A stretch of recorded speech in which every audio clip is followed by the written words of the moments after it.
हरे कृष्णा। आप सभी भक्तों का भगवत गीता ज्ञान पूर्ण अपने सत्र में बहुत बहुत स्वागत है। हम लोग इसके 9वें अध्याय एक आदर्श शिष्य की योग्यता पर चर्चा कर रहे थे। तो आगे चर्चा बढ़ाने से पहले आप सभी भक्तों से रिक्वेस्ट है कि सभी एक साथ मंगलाचरण प्रार्थनाओं को दोहराएंगे। ओम अज्ञानतिमिरान्धस्य ज्ञानाञ्जनशलाकया चक्षुन्मिलितं येन तस्मै श्रीगुरुवे नमः। श्रीचैतन्यमनोभीष्टं स्थापितं येन भूतले स्वयं रूपः कदा मह्यं ददाति स्वपदान्तिकम्। वन्देऽहं श्रीगुरु श्रीयुतापदकमलं श्रीगुरून् वैष्णवांश्च च। श्रीरूपं साग्रजातं सहगण रघुनाथान्वितं तं सजीवं साद्वैतं सावधूतं परिजन सहितं कृष्ण चैतन्य देवं श्री राधा कृष्ण पादान सहगण ललिता श्री विशाखान्वितांश। हे कृष्ण करुणा सिंधो दीनबंधो जगत्ते गोपेश गोपिका कांत राधा कांत नमोस्तुते। तप्त कांचन गौरांगी राधे वृंदावनेश्वरी विश्वभानुसुते देवी प्रणमामि हरिप्रिये। वाञ्छाकल्पतरुभ्यश्च कृपा सिन्धुभ्यैव च पतितानां पावनेभ्यो वैष्णवेभ्यो नमो नमः। जय श्री कृष्ण चैतन्य प्रभु नित्यानंद श्री अद्वैत गदाधर शिवासादि गौर भक्तवृंद। हरे कृष्णा कृष्णा कृष्णा हरे हरे, हरे राम राम राम हरे हरे। धन्यवाद। जय गुरु श्री प्रभुपाद जी की जय।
नौवें अध्याय से हमने कल चर्चा की थी आदर्श शिष्य की योग्यताएं, जिसमें दूसरे अध्याय के 7वें श्लोक की चर्चा की थी। और फिर ये अर्जुन के संबंध में पढ़ा था। जो अर्जुन है वो भगवान के शुद्ध भक्त हैं, लेकिन भगवान के माध्यम से अर्जुन के माध्यम से भगवान हमें ये शिक्षाएं बता रहे हैं। और अर्जुन के माध्यम से भगवान ने ये जो ज्ञान है हमें प्रदान किया भगवद गीता का। तो अर्जुन जो है मटेरियली अगर अपने प्रोफेशन में देखें ही वाज एक्सपर्ट, बट आध्यात्मिक जीवन में जो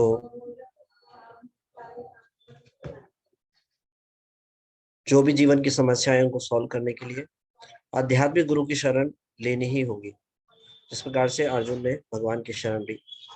तो Arjun was although he was expert in his profession, लेकिन कुरुक्षेत्र के युद्ध में सारी एक्सपर्टीज जो है या सारी योग्यता है उसका कोई लाभ नहीं हुआ। ही वॉज बिवर्ल्डर्ड और बिल्कुल घबरा गए थे। और उनके हाथों से धनुष भी छूट रहा था। जो गांडीव धनुधारी है अर्जुन, वो भी छूट जा रहा था। पसीने पसीने हो गए थे, बोल नहीं पा रहे थे, अश्रु निकल रहे थे। तो ऐसी स्थिति में वो भगवान की शरण लेते हैं। तो कितना इंपॉर्टेंट है गुरु की शरण लेना, ये कल हमने डिस्कस किया। आज हम पढ़ेंगे शिष्य की योग्यताएं।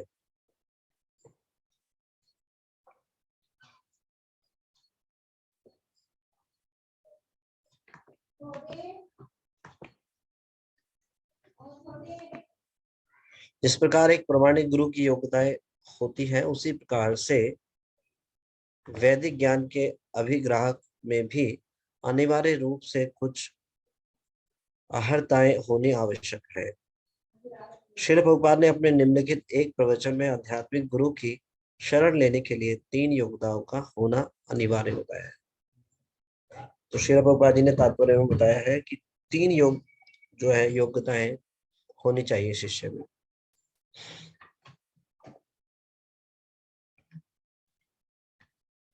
मनुष्य को आध्यात्मिक गुरु के पास जाने के लिए 3 वस्तुओं की आवश्यकता होती है। वे हैं आत्मसमर्पण, जिज्ञासा तथा सेवा।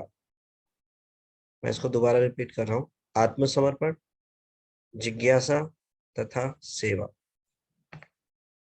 तो मेरा आप सभी भक्तों से प्रश्न है, श्रील प्रभुपाद जी ने अपने तात्पर्य में 3 कौन सी योग्यताएं बताई हैं जो एक शिष्य के अंदर होनी चाहिए आध्यात्मिक गुरु की शरण लेते समय और सदैव, मतलब।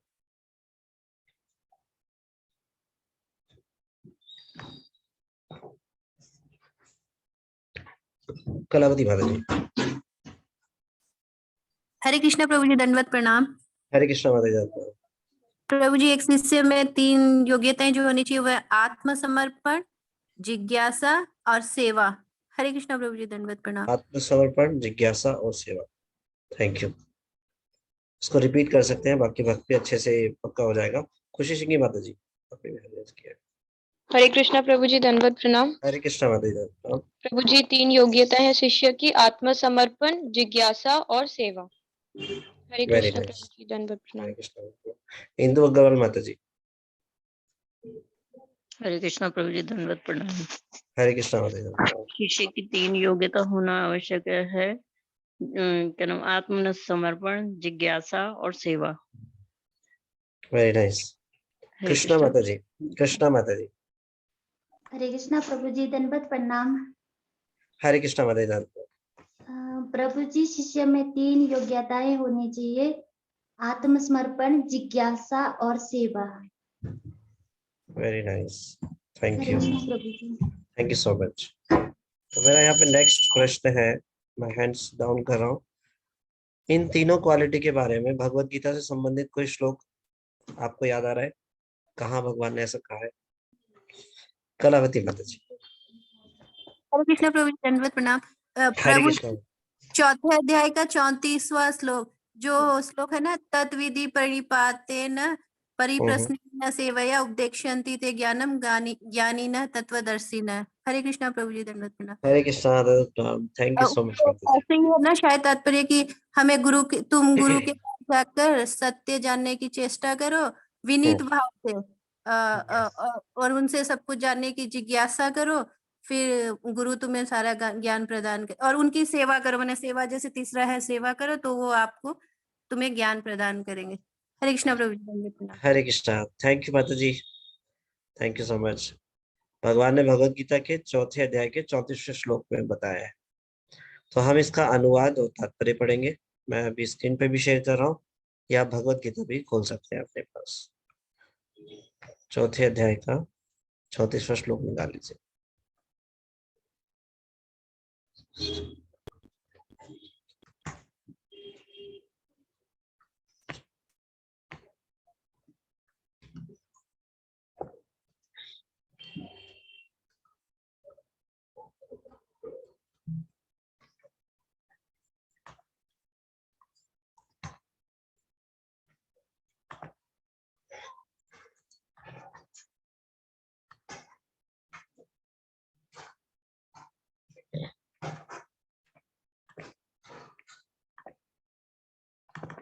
ये श्लोक आपकी स्क्रीन पे है, आप यहाँ से पढ़ सकते हैं, अपनी बुक से भी पढ़ सकते हैं। तद्विधि प्रणिपातेन परिप्रश्नेन सेवया उपदेक्षन्ति ते ज्ञानम ज्ञानिनस्तद्दर्शिनः। अनुवाद तात्पर्य श्रील प्रभुपाद जी द्वारा। श्रील प्रभुपाद जी की जय। तुम गुरु के पास जाकर सत्य को जानने का प्रयास करो, उनसे विनीत होकर जिज्ञासा करो और उनकी सेवा करो। स्वरूप सिद्ध व्यक्ति तुम्हें ज्ञान प्रदान कर सकते हैं, क्योंकि उन्होंने सत्य का दर्शन किया है।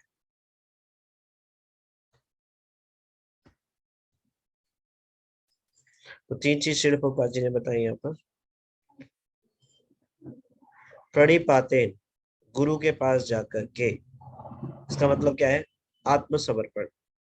परिप्रश्नेन, विनीत जिज्ञासा। यहाँ पे प्रबोधि में 3 चीज बताई प्रभुपाद जी ने, आत्मसमर्पण, जिज्ञासा और सेवा। तो परिप्रश्नेन, जिज्ञासा और सेवा, सेवा के द्वारा।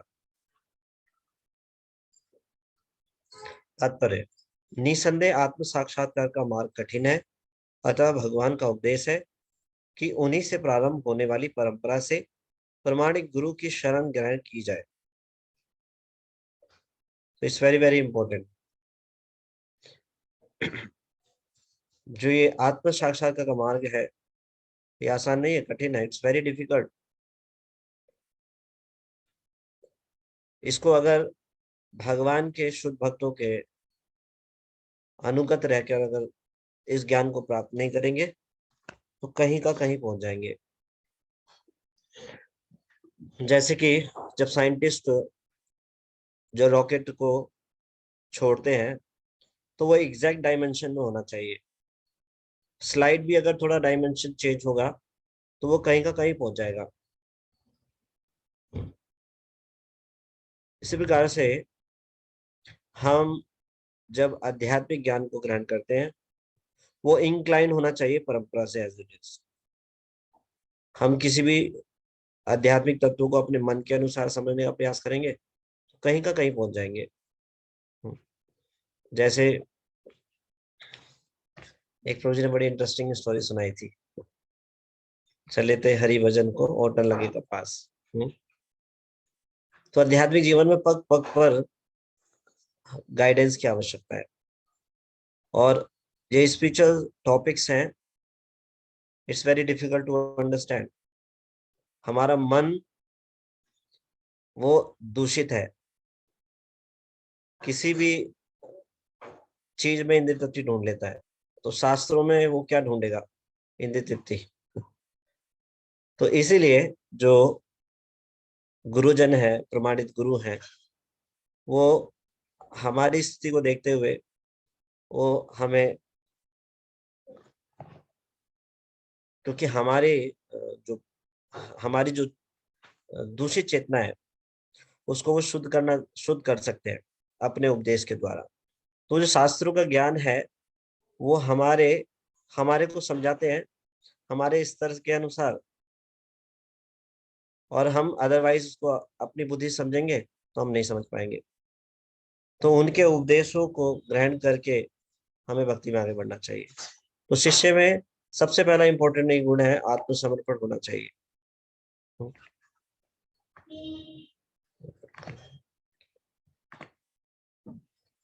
तो बिना शरण ग्रहण किए जो है ये ज्ञान को ग्रहण नहीं किया जा सकता, आत्म साक्षात्कार को पालन नहीं किया जा सकता। मतलब कृष्ण भावनामृत के मार्ग में भी आगे नहीं बढ़ा जा सकता जब तक प्रमाणिक गुरु की शरण नहीं लेंगे। इस परंपरा के सिद्धांत का पालन किए बिना कोई प्रमाणिक गुरु नहीं बन सकता।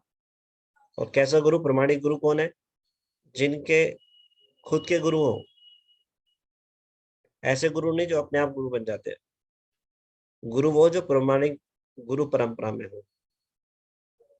और जब ये आगे बता रहे हैं प्रभुपाद जी, भगवान आदि गुरु है, अतः गुरु परंपरा का ही व्यक्ति अपने शिष्य को भगवान का संदेश प्रदान कर सकता है। कोई अपनी निजी विधि का निर्माण करके स्वरूप सिद्ध नहीं बन सकता, जैसा कि आजकल के मूर्ख पाखंडी करने लगे हैं। भागवत का छठे स्कंद में 3रे अध्याय का 19वां श्लोक है। कथन है, धर्मम तु साक्षात भगवत प्रणीतम। धर्म पद का निर्माण स्वयं भगवान ने किया है, अतएव मनोधर्म या शुष्क तर्क से सही पद प्राप्त नहीं हो सकता। न ही ज्ञान ग्रंथों के स्वतंत्र अध्ययन से ही कोई आध्यात्मिक जीवन में उन्नति कर सकता है। ज्ञान प्राप्ति के लिए उसे प्रमाणिक गुरु की शरण में जाना ही होगा। जब तक प्रमाणिक गुरु की शरण नहीं लेंगे तो नहीं आगे बढ़ सकते। ऐसे गुरु को पूर्ण समर्पण करके ही स्वीकार करना चाहिए और अहंकार रहित होकर दास की भांति गुरु की सेवा करनी चाहिए। स्वरूप सिद्ध गुरु की प्रसन्नता ही आध्यात्मिक जीवन की प्रगति का रहस्य है। जिज्ञासा और विनीत भाव के मेल से आध्यात्मिक ज्ञान प्राप्त होता है। बिना विनीत भाव तथा सेवा के विद्वान गुरु से की गई जिज्ञासाएं प्रभावपूर्ण नहीं होंगी। शिष्य को गुरु परीक्षा में उत्तीर्ण होना चाहिए।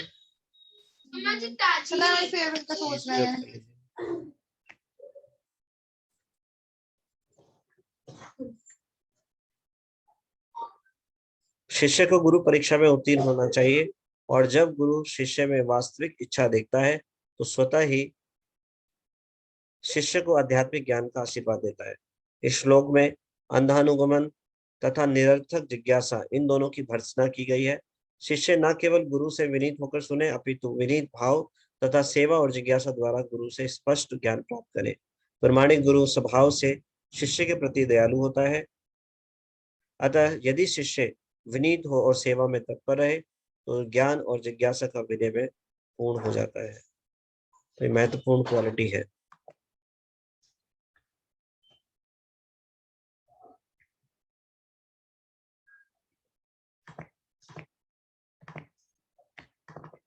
तो 3 गुण के बारे में बता रहे हैं। 3 योग्यताएं हैं, आत्मसमर्पण, जिज्ञासा तथा सेवा। सर्वप्रथम ज्ञान अर्जित करने के लिए हमें प्रमाणिक गुरु को खोजना चाहिए, और यदि कोई व्यक्ति ऐसे गुरु को ढूंढने में भाग्यशाली निकला तो प्रथमतः उसे स्वयं को गुरु को पूर्ण समर्पण करना चाहिए। समर्पण के उपरांत उसे विनीत भाव से प्रश्न पूछने चाहिए। अपने आध्यात्मिक गुरु से प्रश्न पूछने वाले व्यक्ति के लिए बुद्धिमान होना आवश्यक है। बिना प्रश्न के कोई आध्यात्मिक प्रगति नहीं कर सकता। गुरु का अंधानुगमन नहीं करना चाहिए और न ही चुनौतीपूर्ण भाव से प्रश्न पूछे जाने चाहिए। प्रश्न व उत्तर केवल समझने के लिए किए जाने चाहिए। भगवत गीता न्यूयॉर्क का कोई जो लेक्चर है वहां से शायद ये दिया हुआ है। एक आदर्श शिष्य में कुछ अति महत्वपूर्ण गुण इस प्रकार है। तो यहाँ पर श्री प्रभुपाद जी के तात्पर्य से बताया जा रहा है कि 3 प्रकार के जो योग्यताएं हैं वो एक शिष्य में होनी चाहिए। अगर किसी में ये 3 प्रकार की योग्यता नहीं है तो वो शिष्य बनने के लायक नहीं है। सबसे पहला है आत्मसमर्पण। तो सबसे पहले तो प्रमाणित गुरु को ढूंढना चाहिए, और जब प्रमाणित गुरु मिल जाए तो फिर उनको आत्मसमर्पण करना चाहिए। आत्मसमर्पण करे बिना भक्ति में आगे नहीं बढ़ सकते। तो जिन भक्तों से के प्रति हमारे हृदय में आत्मसमर्पण है, ऐसे भगवान की शुद्ध भक्तों से हमें श्रवण करना चाहिए। अगर हृदय में स्नेह नहीं होगा जिनसे हम श्रवण कर रहे हैं तो अंदर जाएगा नहीं। तो स्नेह होना बहुत ही आवश्यक है। स्नेह होना एक आत्मसमर्पण का सिम्टम है। तो कैसे चेक कर सकते हैं? जिनका हमारे प्रति हमारा आत्मसमर्पण है उनके प्रति हमारे हृदय में स्नेह होगा, और उनसे सुनने के लिए हम हमेशा आतुर रहेंगे। तो सबसे बहुत ही महत्वपूर्ण गुण है आत्मसमर्पण। किसी का अगर हृदय में ये स्नेह का भाव नहीं है तो वो कैसे जिज्ञासा करेगा? जिज्ञासा करने की इच्छा ही नहीं होगी, उत्साह ही नहीं होगा। तो ये बहुत ही महत्वपूर्ण है आत्मसमर्पण होना। जब आत्मसमर्पण होगा तो सुनने के लिए हमेशा आतुर रहेंगे, तो जिज्ञासा करेंगे, प्रश्न पूछेंगे, और सेवा के भाव से जो बोलेंगे उसका उपदेश का पालन करेंगे। ये होना चाहिए। और कैसा भाव से? विनीत भाव से, चैलेंजिंग मूड से नहीं। तो स्वतः ही जब हमारा आत्मसमर्पण का भाव होता है और हृदय में स्नेह होता है तो हम जिज्ञासा करते हैं, और विनीत भाव स्वतः ही होता है। तो ये अगर आत्मसमर्पण है तो फिर स्वतः ही विनीत भाव होगा। तो विनीत जो गुण है, विनीत भाव होना, ये बहुत ही इंपॉर्टेंट है। Sanatan Goswami was a scholar. जो सनातन गोस्वामी थे वो बहुत बड़े स्कॉलर थे। न केवल वेदों में, पुराणों में, कुरान और कितने सारे बाहर की जो लैंग्वेज है उनको जानते थे, और देवर एक्सपर्ट। गोस्वामी जी और सनातन गोस्वामी जी देवर एक्सपर्ट। पर वो जब चैतन्य महाप्रभु से मिले तो दंते तीर्णाधरी, दांतों में तिनका धर के जब उनके वो शरण लेते हैं और पूछते हैं प्रश्न, के आमी, मैं कौन हूं, मुझे बताइए। वो सारे शास्त्रों को पूर्णतः जानने वाले और शास्त्रों के सार को भी जानने वाले, जो चैतन्य महाप्रभु को पहचान गए। चैतन्य महाप्रभु जो है वो छिपे हुए हैं, उन्होंने अपने आप को कलयुग में भक्त के रूप में प्रकट किया, लेकिन है कौन? स्वयं कृष्ण। तो वो चैतन्य महाप्रभु को जो है शास्त्रों का जो सार है वो जानते थे, लेकिन देखिए क्या क्या भाव है उनका। तो चैतन्य महाप्रभु जी, भगवान चैतन्य महाप्रभु सनातन गोस्वामी के द्वारा हमें विनीत जो ह्यूमिलिटी का जो गुण है वो हमें सिखा रहे हैं। He was expert. तो हमारा हमेशा गुरु के प्रति क्या भाव होना चाहिए? ऐसा ही भाव होना चाहिए, विनीत। जब भक्ति में नए नए आते हैं तो बहुत अच्छा भाव होता है, एकदम से बार बार देख के दंडवत प्रणाम करना, है ना, सर झुका के बड़े आदर रेस्पेक्ट के साथ करना। लेकिन धीरे धीरे जैसे भक्ति में पुराने होते जाते हैं तो क्या लगता है? सीनियर भाव आ जाता है, और फिर हमारी गर्दन ऐसे सीधे जाती है, प्रणाम नहीं होता। तो अपने गुरु के प्रति, जैसे हमने पहले भी लेक्चर में सुना है, अपने गुरु को देखते ही प्रणाम करना चाहिए। जितनी बार देखे उतनी बार प्रणाम करना चाहिए। ये कल्चर है, ये कल्चर है। एक गंभीर शिष्य का यही भाव है। तो जैसे ही अपने गुरुदेव को देखते हैं वो तुरंत प्रणाम करते हैं। तो ये बहुत ही महत्वपूर्ण अंग है भक्ति में आगे बढ़ने का। तो अगर ये भाव नहीं है आत्मसमर्पण का, तो भक्ति में आगे कैसे बढ़ेंगे? तो ये बहुत ही महत्वपूर्ण गुण है। कभी कभी हम जब संग करते हैं तो हमें सारी चीज नॉर्मल लगने लगती है। कहते हैं ना कि फेमिलियरिटी ब्रीड्स कंडेम, कि जब हम धीरे धीरे प्रतिदिन आदी हो जाते हैं तो हम चीजों को बहुत लाइटली लेने लगते हैं। तो शिष्यों को सावधान रहना चाहिए। हमें अपने आप को हमें बहुत ही डीप एनालाइज करना चाहिए अपने अंदर। क्या हमारे अंदर ऐसी भावनाएं तो नहीं हो रही है? क्या हम अपने आप को सीनियर तो नहीं समझने लगे? भाव क्या होना चाहिए? विनीत भाव होना चाहिए सदैव। जैसे हम भक्ति में शुरू में पहले दिन आए थे, वही भाव सदैव बना रहेगा भक्ति में। हमेशा प्रगति करते रहेंगे, कभी बाधा नहीं आएगी। कभी कभी भक्ति में धीरे धीरे ऐसे लगने लगता है कि हमें तो ये भी पता है, ये भी पता है। नहीं, हमेशा ये लगना चाहिए कि हम मूर्ख हैं, हम कुछ नहीं जानते। जो कुछ भी पता है तो इसमें मेरी क्या योग्यता है? भक्तों से सुना है, तो भगवान की शुद्ध भक्तों से सुना है, और अगर वो हमें नहीं बताते तो हमें थोड़ा ना पता चलता। तो हमारे पास तो उनकी कृपा है, हमें कुछ नहीं पता। एक बार इस गधे को भी एक घमंड हो गया। गधा सोचने लगा कि एक बार गधा बड़ा परेशान था। जहां जाता था वहीं उसको पत्थर लगते थे, डंडे मारे जाते थे। बड़ा दुखी था, मन से बड़ा परेशान। आगे गया तो एक साधु जो है महात्मा भगवत गीता लेके जा रहे थे, तो उन्होंने गधे के ऊपर भगवत गीता रख दी। वो गधा जैसे आगे बढ़ा तो सब लोग उसको दंडवत प्रणाम करने लगे, फूलों की माला पहनाने लगे।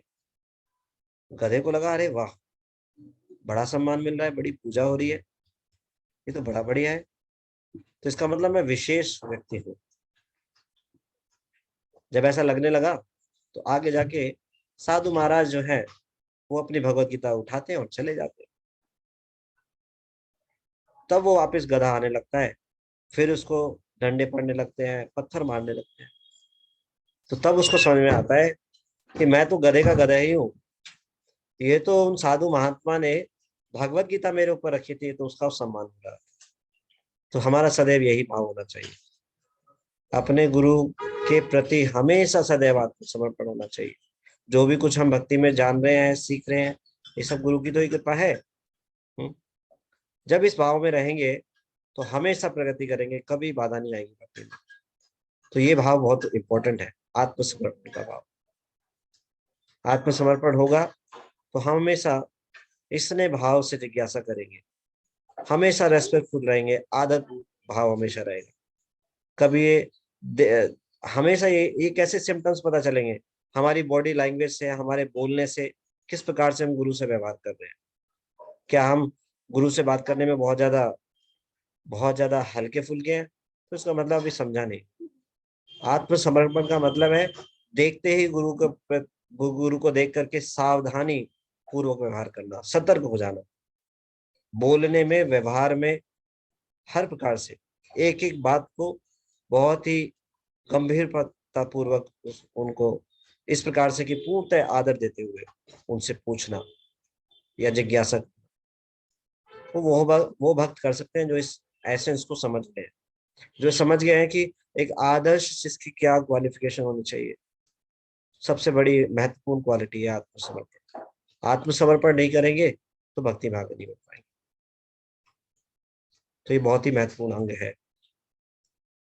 तो चैतन्य महाप्रभु सनातन गोस्वामी जी के द्वारा ये शिक्षा दे रहे हैं। सनातन गोस्वामी रूप गोस्वामी, सनातन गोस्वामी बहुत ही बड़े स्कॉलर थे।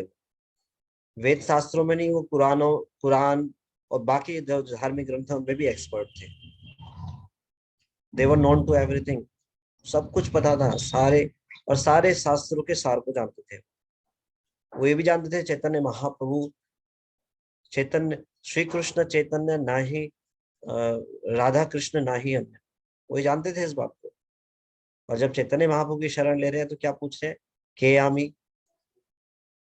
एक साधारण प्रश्न, इतने बड़े स्कॉलर, वो देखिए कितनी दयनता है।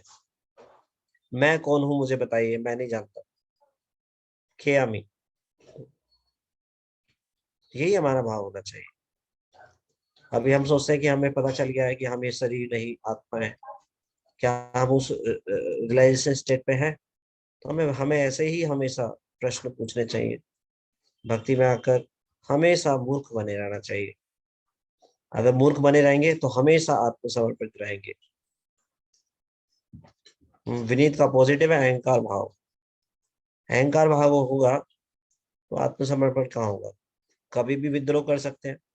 गुरु चेस्टाइज करेंगे, कभी भी विद्रोह करेंगे। ऐसे कैसे कह दिया, ये कैसे बोल दिया? हमारी बुद्धि संकीर्ण है, हमें समझ नहीं आएगा। तो विनीत रहेंगे तो वो उनकी सेवा करेंगे, उनके वचनों का, आदेशों का पालन करेंगे तो समझ में आ जाएगा।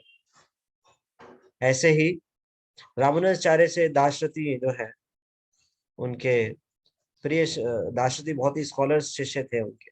एक बार प्रश्न पूछते हैं उनसे, गुरुदेव बताइए सर्वधर्मानुपरित्यज्य, ये मेरे को समझ नहीं आता, इसका अर्थ क्या है? तो गुरुदेव बोलते हैं, उसका अर्थ नहीं बताते, गुरुदेव आदेश देते हैं कि मेरी शिष्या है एक, उसके यहाँ, उसके घर पे, मतलब उस शिष्या की शादी हो जाती है तो उनके ससुराल में समस्या होती है। उनकी ससुराल में कोई काम करने का इतना ज्यादा प्रेशर होता है कि सारे घर वालों ने सारा काम इतना दे दिया होता है, तो परेशान होती है। तो वो अपने पिता के यहाँ आती हैं और उनसे रिक्वेस्ट करती हैं कि घर पे कोई सेवक चाहिए। और वो अपने गुरुदेव के पास जाते हैं, उनके पिता और वो शिष्या जो है, और उनसे बोलते हैं। तो दाशरथी को वो उनके साथ भेज देते हैं, जाओ और जैसे वो कहते हैं वैसे सेवा करो। तो दाशरथी जो इतने बड़े स्कॉलर थे, वहां पर जाकर उनके घर में, उनके घरों के झाड़ू लगा रहे हैं, घर का काम कर रहे हैं, सारा काम कर रहे हैं प्रतिदिन। और अपनी आइडेंटिटी को छुपाकर, वो उनकी जो जो उनके शिष्य हैं, वो नहीं जानते ये दाशरथी कौन है। मतलब इस प्रकार से वेश बना के गए। तो सेवा करते करते एक दिन उस गांव में एक व्यक्ति आए जो प्रवचन के लिए आए, जो कि प्रतिदिन गांव के लोग सुनने जाते थे, तो दाशरथी भी चले जाते थे। तो जब उन्होंने सुना कि भगवान की व्याख्या वो निराकार रूप में दे रहे हैं, तो उनसे सहन नहीं हुआ, भक्तों से सहन नहीं होता। तो वहां पर खड़े होकर उन्होंने उनकी बातों का शास्त्रों के माध्यम से खंडन किया, शास्त्रों के द्वारा कोट करके। तो जो कथावाचक थे वो पहचान गए दाशरथी को और उठकर व्यासासन से उनको प्रणाम करने लगे। तो जब उन्होंने देखा इतने बड़े स्कॉलर हैं, और फिर सब उनके परिवार के लोगों ने देखा, उस समय बड़े आश्चर्यचकित हुए इस बात से। तो जब ये घटना हो गई, उसके बाद जब वो रामानुजाचार्य वापस गए, वहां उनको बुला लिया गया उनके गुरु के द्वारा। तब उन्होंने पूछा कि ये सर्वधर्मानुपरित्यज्य का क्या मतलब? तो तब गुरुदेव ने बताया, यही अर्थ है जो तुमने समझा। तो हमें ये नहीं सोचना चाहिए कि गुरुदेव को हमने कुछ प्रश्न पूछा तुरंत ही उत्तर मिल जाए। वो हमें, हमारी वो स्थिति है क्या समझने की क्या हमारी वो योग्यता है उनसे प्रश्न पूछने की भी, तो हमें इस भाव में होना चाहिए कि मेरी योग्यता तो ये भी नहीं है कि मैं उनसे ये प्रश्न पूछ सकूं। हाँ, तो दीनहीन भाव में होकर हम आत्मसमर्पित रहेंगे, अहंकार भाव को त्याग कर, तो हमेशा भक्ति में आगे बढ़ेंगे। तो ये बहुत ही इंपॉर्टेंट पॉइंट है यहाँ पे, आत्मसमर्पण होना। जब आत्मसमर्पण होगा, स्नेह होगा हृदय में, आदर पूर्वक व्यवहार होगा, तो निश्चित रूप से गंभीर जिज्ञासा करेंगे और उनके बताए गए उपदेशों का पालन करेंगे। तो आदर्श शिष्य में कुछ महत्वपूर्ण गुण होने चाहिए, वो है, यहाँ पर हम आगे पढ़ते हैं। एक आदर्श शिष्य में कुछ अति महत्वपूर्ण गुण इस प्रकार से है। सबसे पहला है विनीत भाव, आत्मसमर्पण। जिस प्रकार 16वीं सदी में सनातन गोस्वामी नामक एक महान पंडित और भक्त अपने आध्यात्मिक गुरु भगवान चैतन्य महाप्रभु की शरण में गए थे, उसी प्रकार एक आदर्श शिष्य को सनातन गोस्वामी द्वारा अपनाई गई विधि का अनुगमन करते हुए अपने आध्यात्मिक गुरु की शरण में जाना चाहिए। सनातन गोस्वामी बंगाल के राजा नवाब हुसैन के पार्षदों में से एक थे। उच्च पद पर आसीन होने के कारण उनके पास महलों, धन संपत्ति, नौकर चाकर तथा जीवन की अन्य उत्कृष्टतम भौतिक ऐश्वर्यों की कोई कमी न थी। उनका जन्म एक उच्च कुल के सारस्वत ब्राह्मण के घर में हुआ। देखिए, अब सनातन गोस्वामी की बात करें तो अगर उनको मैटीरियली अगर देखे जाए तो वो इतने बड़े पोजीशन पे थे और इतना ऐश्वर्य उनके पास था, लेकिन वो उसका कोई अहंकार नहीं था। और एक उच्च ब्राह्मण कुल परिवार में उन्होंने जन्म लिया था। विद्या की देवी उन पर बहुत प्रसन्न थी। वे न केवल संस्कृत के महान पंडित थे, बल्कि अरबी व फारसी भाषाओं सहित अन्य समकालीन भाषाओं के ज्ञाता भी थे। तथापि उनमें असाधारण रूप से इतने सारे भौतिक गुण होने के बावजूद भी जब वे भगवान चैतन्य के पास आत्मसमर्पण करने गए तो वे बड़े ही विनम्र भाव से तन पर केवल एक धोती और गले में एक वस्त्र लिए बिना किसी ताम झाम के भगवान के चरण कमलों पर गिर पड़े। भगवान के पास इसी प्रकार से आना चाहिए। अभी मॉर्निंग में जब मॉर्निंग में प्रभु जी 10 नाम अपराध और उसमें जो सेवा अपराध में बता रहे थे, तो भगवान के पास दर्शन करने जाना पालकी में बैठ के या कि ऐश्वर्यशाली भाव से जाना, ये अपराध है। तो भगवान के पास और गुरु के पास इसी भाव से जाना चाहिए, दीनहीन भाव में। ऑपुलेंट होकर या अपने ऐश्वर्य को दिखाना, अपने गुणों को दिखाना, इसका प्रदर्शन नहीं करना चाहिए। गुरु यश साक्षात हरितेन समस्त शास्त्रे, वो भगवान के समान ही है। भगवान नहीं है लेकिन भगवान के प्रिय है, प्रियजन है वो, तो उनके पास भी इसी भाव से आना चाहिए। अपने किसी भी प्रकार के भौतिक गुण को प्रदर्शन करने का आवश्यक नहीं करना चाहिए, या आध्यात्मिक पांडित्य को भी। हो सकता है आध्यात्मिक ज्ञान हमें कुछ श्लोक याद हो या बहुत सारी चीजें पता हो, नहीं, इस प्रकार से नहीं जाना चाहिए। हमेशा विनम्र दीनहीन भाव में शरण लेनी चाहिए।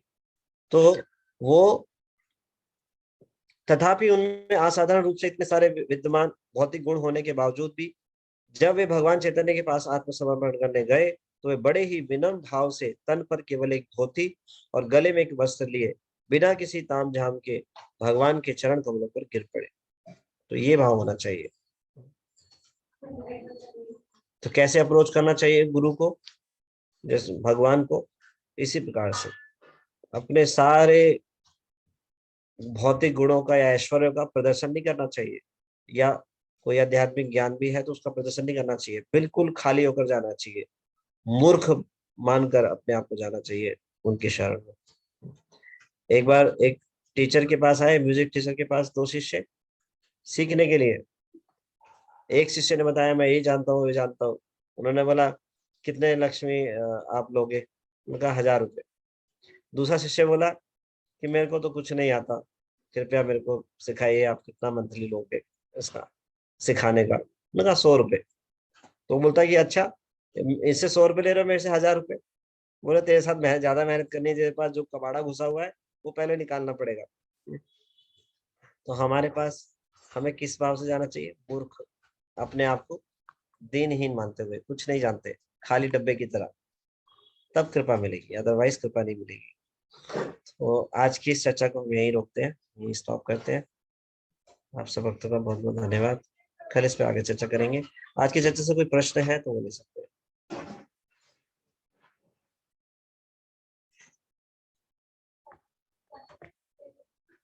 ठीक है, थैंक यू सो मच। यहीं पे स्टॉप करते हैं और